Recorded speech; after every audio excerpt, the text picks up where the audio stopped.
Сәлеметсіңдер ме, балалар? Добро пожаловать на урок казахского языка. Сегодня мы будем знакомиться с дикими животными. Жабайы, аңдар. Педагог Исаинова Гульсум Уразовна. Ребята, не забывайте перед просмотром видеоурока делать разминку. Тогда вы сможете правильно произносить все слова по-казахски. Язычок поставим к окошечку и спрячем его за нижними зубками. Улыбнемся вместе с Барбоскиными.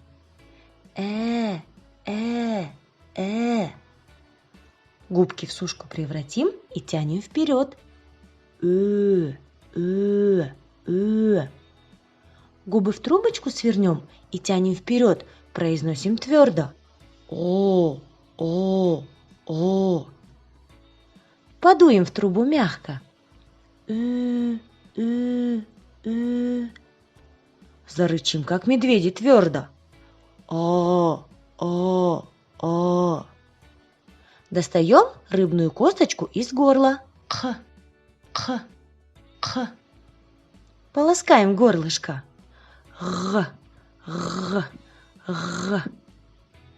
Заплачем, как малыши.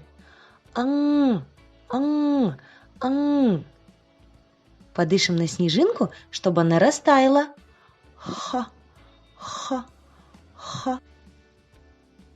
Ребята, покажите на картинках медведя.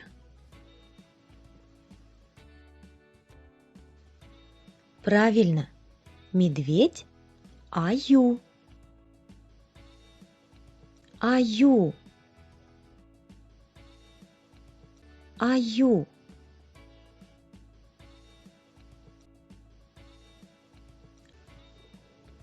Покажите, на какой картинке заяц?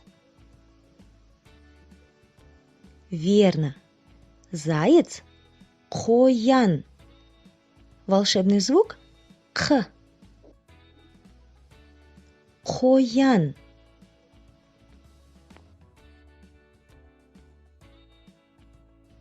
Қоян.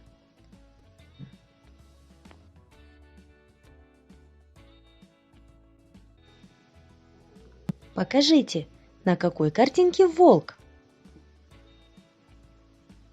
Молодцы! Волк Қасқыр.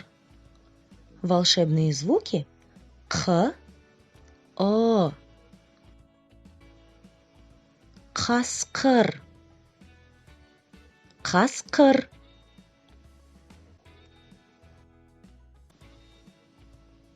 Ребята, покажите, где лиса. Умнички! Лиса Түлкі. Волшебные звуки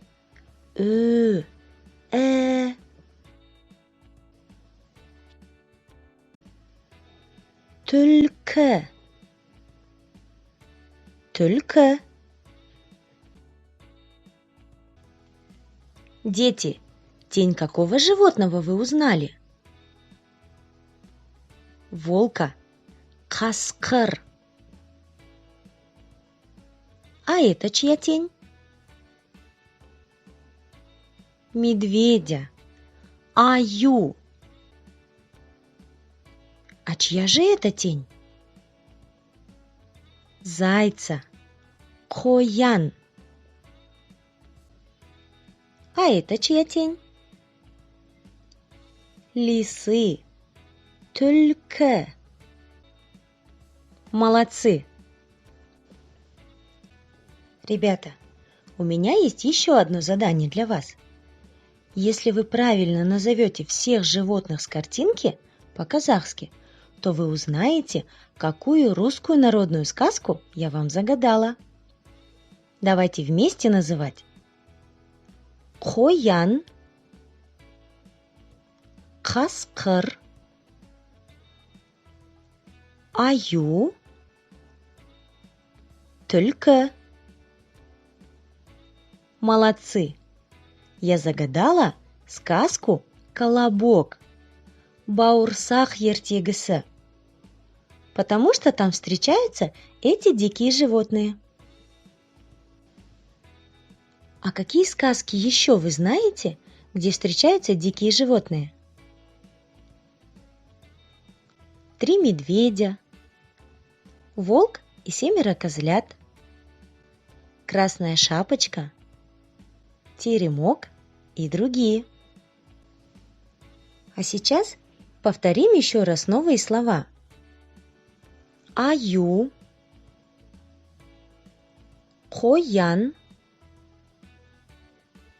қасқыр, түлкі. Я горжусь вами. Вы справились со всеми заданиями. На этом наше занятие окончено. С вами была Гульсум Уразовна. Сау болыңдар, балалар.